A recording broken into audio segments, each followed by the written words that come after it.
আপনি হয়তো শুনে অবাক হবেন যে বাংলাদেশের টপ সেলিং 5টা মেডিসিনের মধ্যে 4টাই হলো গ্যাস্ট্রিকের মেডিসিন। টপ সেলিং 4টা গ্যাস্ট্রিকের মেডিসিনের নাম যথাক্রমে সার্জিল, ম্যাক্সপ্রো, পেন্টোনিক্স এবং স্যাক্লো। এর মধ্যে সার্জিলের একারই সেল হচ্ছে প্রায় 1000 কোটি টাকা। এই পরিসংখ্যান থেকে একটা বিষয় খুবই ক্লিয়ার যে বাংলাদেশের মানুষ প্রচুর পরিমাণে গ্যাস্ট্রিকের মেডিসিন খায়।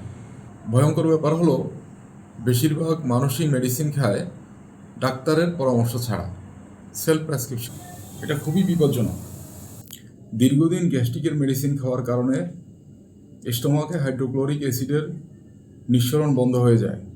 ফলে আয়রন, ভিটামিন বি12, ক্যালসিয়াম, ম্যাগনেসিয়াম এগুলোর শোষণ ব্যাহত হয়।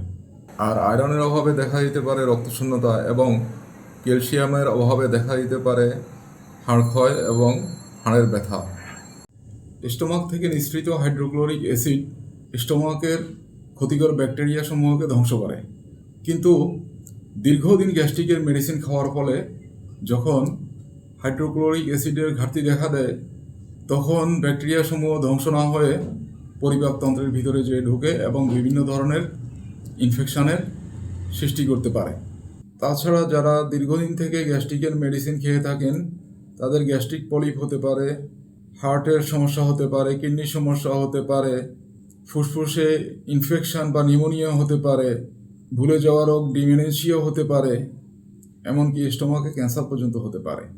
অথচ এই রোগটির একটি খুবই কার্যকর প্রাকৃতিক চিকিৎসা পদ্ধতি রয়েছে, যা সম্পূর্ণভাবে পার্শ্ব প্রতিক্রিয়া মুক্ত।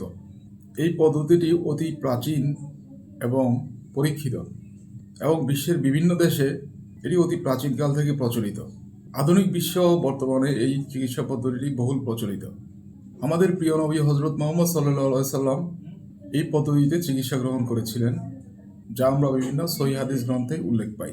আমাদের অনেক পেশেন্ট এই পদ্ধতিতে চিকিৎসা করে আজ সুস্থতা অর্জন করেছেন এবং মেডিসিন খাওয়ার অভ্যাস সেটা ত্যাগ করতে পেরেছেন।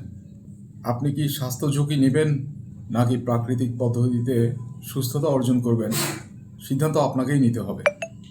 আমাদের সেবা গ্রহণ করতে চাইলে স্ক্রিনে দেওয়া নাম্বারে কল করুন।